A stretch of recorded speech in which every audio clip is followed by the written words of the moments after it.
ನಮಸ್ಕಾರ ಪ್ರೀತಿಯ ವೀಕ್ಷಕರೆಲ್ಲರಿಗೂ ಇವತ್ತಿನ ಕಾರ್ಯಕ್ರಮಕ್ಕೆ ಆತ್ಮೀಯ ಪ್ರೀತಿಯ ಸ್ವಾಗತ ಹೇಳ್ತಾ ಇರುವಂಥದ್ದು ನಾನು ಅನುಷಾ. ಇನ್ನು ಇದೇ ಫೆಬ್ರವರಿ 12ನೇ ತಾರೀಕು ಕುಬೇರ ಸಭೆ ಕಾರ್ಯಕ್ರಮ ಈ ಬಾರಿ ಅಯೋಧ್ಯೆಯಲ್ಲಿ ನಡೀತಾ ಇದೆ. ಹೆಸರುಗಳನ್ನ ರಿಜಿಸ್ಟರ್ ಮಾಡ್ಕೊಳ್ಬೇಕು ಅಂತಂದ್ರೆ ಸ್ಕ್ರೀನ್ ಮೇಲೆ ಸ್ಕ್ರೋಲ್ ಆಗ್ತಾ ಇರುವಂಥ ಫೋನ್ ನಂಬರ್ಸ್ಗೆ ನೀವು ಕರೆಗಳನ್ನ ಮಾಡಬಹುದು. ಅಯೋಧ್ಯೆಯಲ್ಲಿ ನಡೀತಾ ಇರೋದ್ರಿಂದ ಶ್ರೀರಾಮನ ದರ್ಶನ ಪಡ್ಕೊಳ್ಬಹುದು, ಸೀತಾರಾಮ ಕಲ್ಯಾಣೋತ್ಸವದಲ್ಲಿ ಪಾಲ್ಗೊಳ್ಬಹುದು. ಇನ್ನು ವಿಶೇಷವಾಗಿ ವಿಷ್ಣುದತ್ತ ಗುರುಜಿಯವರನ್ನ ನೇರವಾಗಿ ಭೇಟಿ ಮಾಡಬಹುದು. ಗುರುಗಳ ಜೊತೆ ನೀವು ಕೂಡ ಕಾಲ ಕಳೆಯಬಹುದು. ಕಾರ್ಯಕ್ರಮದಲ್ಲಿ ನಮ್ಮ ಜೊತೆಲಿದ್ದಾರೆ ಸ್ಪಿರಿಚುವಲ್ ಗುರು ಡಾಕ್ಟರ್ ವಿಷ್ಣುದತ್ತ ಗುರುಜಿಯವರು. ಗುರುಗಳನ್ನ ಇವತ್ತಿನ ಕಾರ್ಯಕ್ರಮಕ್ಕೆ ಬರ್ಮಾಡ್ಕೊಳ್ಳೋಣ.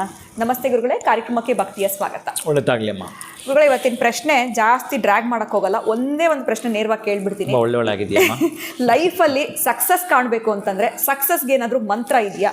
ಯಾವುದೇ ವಿಚಾರದಲ್ಲಿ ಆಗಿರ್ಬೋದು, ನಾನು ಲೈಫಲ್ಲಿ ಸಕ್ಸಸ್ ಆಗಬೇಕು, ಉದ್ಧಾರ ಆಗಬೇಕು, ಯಾವುದಾದ್ರೂ ಒಂದು ಬೀಜ ಮಂತ್ರ ಆಗಿರ್ಬೋದು, ಹೇಳ್ಕೊಳಕ್ಕೆ ಸುಲಭವಾಗಿರುವಂಥದ್ದು ವೀಕ್ಷಕರಿಗೆ ಇವತ್ತು ನೇರವಾಗಿ ತಿಳಿಸ್ಕೊಡಿ. ಓಂ ವಿಶ್ವಸ್ಮೈ ನಮಃ. ಪ್ರೀತಿಯ ಬಂಧುಗಳೇ, ಅಂದರೆ ನಿಮ್ಮನ್ನು ಅರ್ಥ ಮಾಡ್ಕೊಂಡು ಪ್ರಶ್ನೆ ಕೇಳ್ತಿದ್ದಾಳೆ. ಯಾಕಂದರೆ ನಮಗೂ ಅಷ್ಟು ಸಮಯ ಇಲ್ಲ ಗುರುಗಳೇ. ಯಾರು ಇತ್ತೀಚೆಗೆ ಪಾಪ ಆಗ್ತಿದ್ರು ಕೂಡ ಕಾಮೆಂಟಲ್ಲಿ ನಾವು ಕೇಳೋ ಪ್ರಶ್ನೆಗಳನ್ನು ಕೇಳ್ತಾರೆ ಅಂಥೇಳಿ. ನಿಜ, ಈಗ ಮಂತ್ರ ವಿತ್ ತಂತ್ರ ಎರಡನ್ನೂ ಕೂಡ ನಿಮ್ಮ ಸಕ್ಸಸ್ಗಾಗಿ ಬಳಕೆ ಮಾಡ್ಕೊಳ್ಳೋದಾದರೆ, ಈ ಕುಡಿಕೆ ಅಂತಾರೆ, ನಾಟ ಮಡಿಕೆ ಕುಡಿಕೆ. ಮಡಿಕೆ ದೊಡ್ಡದು, ಕುಡಿಕೆ ಚಿಕ್ಕದು. ಅದರಲ್ಲಿ ಮಧುಪರ್ಕಹ ಅಂದರೆ ಜೇನುತುಪ್ಪವನ್ನು ಹಾಕಬೇಕು. ಜೇನುತುಪ್ಪವನ್ನು ಸಣ್ಣದೊಂದು ಮಡಿಕೆ ತಗೊಳ್ಳಿ. ನಾನು ತುಂಬ ನಿಮಗೆ ಇದನ್ನು ಇಷ್ಟುದು ಹೇಳೋದಿಲ್ಲ, ಇಲ್ಲಿ ಅಡಗಿದೆ ನಿಮ್ಮ ಸಕ್ಸಸ್. ಜೇನುತುಪ್ಪ ಅದು ಐಶ್ವರ್ಯದ ಸಂಕೇತ ಕೂಡ. ಆ ಮಡಿಕೆನ ಚೆನ್ನಾಗಿ ಶುಭ್ರ ಮಾಡಿ ಅದರ ಒಳಗಡೆ ಪೂರ್ಣವಾಗಿ ಜೇನುತುಪ್ಪವನ್ನು ಹಾಕಿ, ಇನ್ನೊಂದು 1 ಇಂಚಷ್ಟು ಖಾಲಿ ಇರಲಿ, ತುಂಬ ಅಂದರೆ ತುಂಬ ಹಾಕಬೇಡಿ. ಅದಕ್ಕೆ ಜೇನುತುಪ್ಪವನ್ನು ಹಾಕಿ ನಿಮ್ಮ ಮನೆಯಲ್ಲಿ ಎಲ್ಲಾದರೂ ಇದನ್ನು ಒಬ್ಬರೇ ಯಾರು ಗೊತ್ತಾಗ್ದಾಗೆ ನಿಮ್ಮ ಕುಟುಂಬದವರನ್ನು ಮನಸ್ಸಲ್ಲಿ ಇಟ್ಕೊಂಡು ಅವ್ರ ಪರವಾಗಿ ಅಥವಾ ಇವ್ರ ಪರವಾಗಿ ಅಥವಾ ನಿಮ್ಮ ಪರವಾಗಿ ಮತ್ತೊಬ್ಬರ ಪರವಾಗಿ ನೀವು ಮಾಡೋದೇ ಆದರೆ, ಆ ಜೇನುತುಪ್ಪ ತುಂಬಿರ್ತಕ್ಕಂಥ ಆ ಕುಡಿಕೆಯಲ್ಲಿ ಪಚ್ಚ ಕರ್ಪೂರ ಕೂಡ ಸ್ವಲ್ಪ ಪಕ್ಕದಲ್ಲಿ ಇಟ್ಕೊಂಡಿರಿ, ಪುಡಿ ಮಾಡಿ. ಅದರಲ್ಲಿ ಈಗ ಈ 2 ಬೆರಳಿಂದ ಏನು ಈ ಹೆಬ್ಬೆರಳು ಏನಿದೆಯೋ ಮತ್ತು ಪವಿತ್ರದ ಬೆರಳು ಏನಿದೆಯೋ ಇದು, ಆ 2 ಬೆರಳಿಂದ ನೀವು ಒಂದು, ಇದು ತಂತ್ರ, ಇದರ ಜೊತೆಗೆ ಮಂತ್ರ. ಓಂ ಹ್ರೀಂ ಲಲಿತ ತ್ರಿಪುರ ಸುಂದರಿಯೈ ನಮಃ ಹೀಗೆ ಆಗ್ತಾಯಿದ್ದೀರಿ. ಓಂ ಹ್ರೀಂ ಲಲಿತಾ ತ್ರಿಪುರ ಸುಂದರಿಯೈ ನಮಃ. ಓಂ ಹ್ರೀಂ ಲಲಿತಾ ತ್ರಿಪುರ ಸುಂದರಿಯೈ ನಮಃ ಅಂತ ಆಗ್ತಾಯಿದ್ದೀರಿ. ಎಷ್ಟು ಬಾರಿ? 16, 54 ಅಥವಾ 108. ಸಮಯ ಯಾರಿಗೆ ಸಿಗುತ್ತೋ ಅಷ್ಟು ಕೂಡ ನಿಧಾನ ಸ್ವಲ್ಪನೇ ಹಾಕುವಂಥದ್ದು. ಇದರ ಮೇಲೆ ನೀವೊಂದು ಬಟ್ಟೆಯನ್ನು ಕಟ್ಟಿಡಬೇಕು. ಯಾವದ್ದು ಅಂತಂದರೆ ಗುರುವಿನ ವರ್ಣದ್ದಾಗಿರತಕ್ಕಂತಹದ್ದು ಹಳದಿ ವಸ್ತ್ರವನ್ನು ಒಂದು ಕರ್ಚಿಪ್ ಸೈಜ್ ಕಟ್ಟಿಬಿಟ್ಟು ಎಲ್ಲಾದರೂ ಇದನ್ನು ಮೇಲೆ ಇಡಬೇಕು. ನೀವು ರೂಮಲ್ಲಿ ಮೇಲೆ ಏನದು ಅಟ್ಟ ಅಲ್ಲ, ಆ ಸೈಡಲ್ಲಿ ಇಟ್ಟಿರ್ತಾರಲ್ಲ, ಸರ್ಜಾ ಅಥವಾ ಬೇರೆ ಏನಾದರೂ ಮೇಲಿರಬೇಕು. ಅದು ಬಹುಶಃ ನಿಮ್ಮ ತಲೆಯ ಮೇಲೆ ಆ ಲೆಕ್ಕ ತೊಗೋಬೇಕಾಗತ್ತೆ. ಅದು ದೇವ್ರ ಮನೆಯಲ್ಲ, ಅಡುಗೆ ಮನೆಯಲ್ಲೂ ಅಲ್ಲ, ಮೇಲಿರ್ತಕ್ಕಂಥದ್ದು ನೀವು ರೂಮಲ್ಲಿ ಮಾಡ್ಕೊಂಡಿರ್ತೀರಲ್ಲ, ಅಲ್ಲಿ ಇದನ್ನು ಇಡಬೇಕು. ಪ್ರತಿನಿತ್ಯವೂ ಕೂಡ ನೀವು ಅದನ್ನು ಸ್ಮರಣೆ ಮಾಡ್ತೀರಿ. ಆದರೆ ಇದನ್ನು ನೀವು ಒಂದು ದಿನ ಬಿಟ್ಟು ಒಂದು ದಿನ ತೆಗಿಬೇಕಾಗತ್ತೆ. ತೆಗೆದು ಬಿಟ್ಟು ಮತ್ತೆ ಸೇಮ್ ಆ ಲಲಿತಾ ದೇವಿಯನ್ನು ತಗೊಳ್ತಕ್ಕಂಥದ್ದು, ಬೀಜಾಕ್ಷರನ ಹೇಳ್ತಕ್ಕಂಥದ್ದು, ಇದನ್ನು ಮಾಡಲೇಬೇಕಾಗಿರತಕ್ಕಂಥದ್ದು.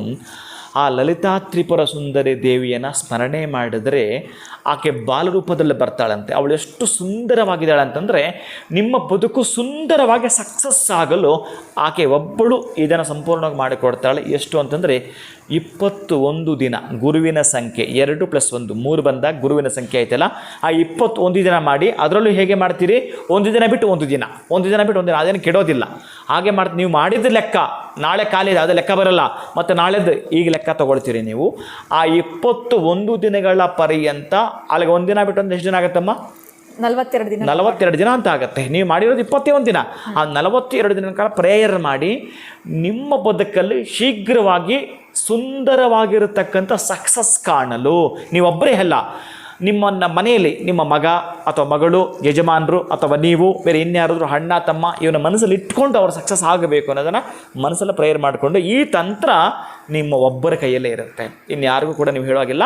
ಯಾರದ್ದು ಸಹಾಯವನ್ನು ತೆಗೆದುಕೋಬಾರ್ದು. ಇದರಲ್ಲಿ ಮೇಯ್ನ್ ಸಹಾಯವನ್ನು, ಅಪ್ಪ ಅಲ್ಲೊಂದು ಕುಡಿಕೆ ತಂದು ಕೊಡ್ತೀಯಾ, ವರ್ಕೌಟ್ ಆಗಲ್ಲ. ಜೇನುತುಪ್ಪ ತಂದುಬಿಡ್ತೀಯಾ, ವರ್ಕೌಟ್ ಆಗಲ್ಲ. ನೀವೇ ಸ್ವತಃ ಇವತ್ತಾಗಲಿಲ್ಲ ಅಥವಾ ನಾಳೆ ಹೋಗ್ತಿರೋ ನಾಳೆದ್ದು ಹೋಗ್ತಿರೋ ಅದನ್ನು ಖರೀದಿ ಮಾಡಿ, ಅಥವಾ ಮನೇಲಿದ್ದರೆ ನೀವು ಮಾಡಿಕೊಳ್ಳಿ, ಎತ್ತಿಡಿ. ಇದನ್ನು ಲಾಸ್ಟಿಗೆ ಏನು ಮಾಡಬೇಕು ಅಂತಂದರೆ, ಎಲ್ಲಿಯಾದರೂ ಅಮ್ಮನವರ ದೇವಸ್ಥಾನ ಅಂದರೆ ಲಲಿತಾ ಪರಮೇಶ್ವರಿಗೆ ಸಂಬಂಧಪಡತಕ್ಕಂತಹ ಆ ಲಲಿತಾ ತ್ರಿಪುರ ಸುಂದರ ದೇವಾಲಯವಾದರೆ ಮತ್ತು ಆನಂದ ಬಹಳಷ್ಟು ಸುಂದರ. ಅದಿಲ್ಲ ಅಂತಂದರೆ ದುರ್ಗಾದೇವಿ ದೇವಸ್ಥಾನಕ್ಕೆ ನೀವು ಅಭಿಷೇಕಕ್ಕೆ ಕೊಟ್ಟು, ಗುರುಗಳೇ ಇದನ್ನು ಅಭಿಷೇಕ ಮಾಡಬೇಕು ಅಂತೇಳಿ ಅಭಿಷೇಕ ಕೊಡಿಸಿ, ಆ ಅಭಿಷೇಕ ಅಮ್ಮನಿಗೆ ಮಾಡಿದ್ದೀರ ಅಂತಂದರೆ ನಿಮ್ಮ ಮನೆಯಲ್ಲಿ ಏನು ನೀವು ಕಾಣಬೇಕು ಅಂತೀರೋ ಅದನ್ನು ಕಾಣ್ತೀರಿ. ಏನೇನು ಪಡ್ಕೋಬೇಕು ಅಂತಿರ್ತೀರೋ ಈಗಾಗಲೇ ಅದು ಪಡ್ಕೊಂಡಾಗಿರುತ್ತೆ. ಆ ಅಮ್ಮನಿಗೆ ನೀವು ಕೃತಜ್ಞತೆ ಸಲ್ಲಿಸೋದು ಆ ಒಂದು ಜೇನುತುಪ್ಪದೊಂದಿಗೆ ಅಭಿಷೇಕ ಮಾಡೋದ್ರಿಂದ. ಆವತ್ತೊಂದು ಪೂಜೆ ಮಾಡಿಸ್ಕೊಂಡು ಮನೆಗೆ ಬನ್ನಿ, ಸಕಲ ವಿಧದಾಗಿರತಕ್ಕಂಥ ಸಂಪತ್ತಿಗೆ ನೀವು ವೆಲ್ಕಮ್ ಹೇಳಿದಾಗೆ ಅಂಥ ಸಂಪತ್ತು ನಿಮ್ಮ ಮನೆಗೆ ಬರೋದು ಖಚಿತ. ಗುರುಗಳೇ, ಒಂದೇ ಒಂದು ಪ್ರಶ್ನೆ. ಈ 42 ದಿನ ಆಗಬೇಕು ಅಂತಂದ್ರೆ ಹೆಣ್ಣು ಮಕ್ಕಳ ಸಮಸ್ಯೆ ಬಂದಾಗ ಎಷ್ಟು ದಿನ ಅದನ್ನ ನಾವು ಅವಾಯ್ಡ್ ಮಾಡಬೇಕಾಗತ್ತೆ ಮಾಡುವಂಥದ್ದು? ಇದು ಕೂಡ ಏನಂತಂದ್ರೆ 5 ದಿನಗಳನ್ನ ಹೊರತುಪಡಿಸಿ ಮತ್ತು ಅದನ್ನು ಕೌಂಟ್ ಮಾಡ್ಕೊಳ್ಳಿ. ಮತ್ತೆ ಇವ್ರಿಗೆ ಎಲ್ಲಿಗೆ ಸ್ಟಾಪ್ ಮಾಡಿರ್ತಾರೋ ಸೊ ಎಕ್ಸ್ಟೆಂಡ್ ಆದರೂ ಚಿಂತೆ ಮಾಡೋ ಏನು ತೊಂದರೆ ಇಲ್ಲ. ಮೇನ್ ಏನಂದ್ರೆ ಇವ್ರು 21 ದಿನಕ್ಕೆ ಲೆಕ್ಕ ತಗೊಳುತ್ತೆ. ಅದು ಹಂಗೆ ತಗೊಂಡೇ ಮಾಡಬೇಕಾದ್ರೆ ಇದು ತಂತ್ರ ಪ್ಲಸ್ ಮಂತ್ರ ಆಗಿರೋದ್ರಿಂದ ಆ್ಯಕ್ಚುಲಿ ಇನ್ನು 40 ದಿನ ಮಧ್ಯದಲ್ಲಿ ಅದು ಬಂದೇ ಹೋಗುತ್ತೆ. ಆ 5 ಡೇಸ್, ಆ 5 ದಿನಗಳನ್ನು ಹೊರತುಪಡಿಸಿ ಇದನ್ನು ಮಾಡುವಂಥದ್ದು. ಮತ್ತು ಮನೇಲಿ ಯಾರು ಗೊತ್ತಿಲ್ಲದ ಹಾಗೆ ಎಷ್ಟು ಚೆನ್ನಾಗಿ ಮಾಡಿರ್ತಕ್ಕಂಥದ್ದು. ಆಮೇಲೆ ನಾನು ಮಾಡಿದ್ದಕ್ಕೆ ನೀನು ಕೆಲಸ ಆಗಿದ್ದು ಅಂತೂ ಕೂಡ ಅನ್ನಬಾರ್ದು. ಮನಸ್ಸಲ್ಲಿ ಇಟ್ಕೊಂಡು ಆ ತಾಯಿ ಅನ್ನೋಳು ಹೇಗಿರ್ತಾಳೆ ಅಂತಂದರೆ, ಆ ಹಸಿವನ್ನು ನೋಡಿಕೊಂಡು ಮಗು ಉಣಬಡಿಸ್ತಾಳಂತೆ, ನಾನು ತಿನ್ನಿಸಿದ್ದು ಅಂತ ಅನ್ನಲ್ಲ ಆಕೆ. ನೀವು ಯಾವಾಗಲೂ ನಿಮ್ಮಲ್ಲೇ ಇರಲಿ, ಅದು ನಿಮ್ಮಲ್ಲೇ ಇರಲಿ, ಮತ್ತು ಒಂದನ್ನು ಪಡ್ಕೊಳ್ತಾನೆ ಇರ್ತೀರಿ. ಖಂಡಿತ ಗುರುಗಳೇ, ಲೈಫಲ್ಲಿ ಸಕ್ಸಸ್ ಅನ್ನೋಂಥ ಕಾಣಬೇಕು. ಅದು ಬರೀ ವ್ಯಕ್ತಿ ಅಷ್ಟೇ ಅಲ್ಲ, ಕುಟುಂಬದವರಿಗೂ ಕೂಡ ಒಳಿತಾಗಬೇಕು ಅಂತಂದರೆ ಯಾವ ಒಂದು ಸಕ್ಸಸ್ ಮಂತ್ರ ಜೊತೆನಲ್ಲಿ ತಂತ್ರವನ್ನು ನಾವು ಫಾಲೋ ಮಾಡಬೇಕು ಅಂತ ಸರಳ ರೀತಿಯಲ್ಲಿ ತಿಳಿಸ್ಕೊಟ್ಟಿದ್ದೀರಾ. ತುಂಬ ಹೃದಯದ ಧನ್ಯವಾದಗಳು. ನಮಸ್ಕಾರ. ಹರೇ ಶ್ರೀನಿವಾಸ. ಇನ್ನು ಸಕ್ಸಸ್ ಮಂತ್ರ ಕೂಡ ಗುರುಗಳು ತಿಳಿಸಿದ್ದಾರೆ, ಸಕ್ಸಸ್ ತಂತ್ರ ಕೂಡ ತಿಳಿಸ್ಕೊಟ್ಟಿದ್ದಾರೆ. ನೀವು ಕೂಡ ಲೈಫ್ನಲ್ಲಿ ಸಕ್ಸಸ್ ಕಾಣಬೇಕು ಅಂತಂದರೆ ಖಂಡಿತವಾಗೂ ತಡ ಮಾಡೋಕ್ಕೆ ಹೋಗಬೇಡಿ. ಗುರುಗಳು ತಿಳಿಸಿರೋದನ್ನ ನೀವು ಫಾಲೋ ಮಾಡ್ತಾ ಬಂದರೆ ಲೈಫ್ನಲ್ಲಿ ಸಕ್ಸಸ್ ಅನ್ನುವಂಥದ್ದು ನೀವಷ್ಟೇ ಅಲ್ಲ, ನಿಮ್ಮ ಕುಟುಂಬದವರು ಕೂಡ ಕಾಣ್ತಾರೆ ಅಂತ ಹೇಳ್ತಾ ಇವತ್ತಿನ ವಿಡಿಯೋನ ಮುಗಿಸುವಂಥ ಸಮಯ ಆಗಿದೆ. ನಮಸ್ಕಾರ.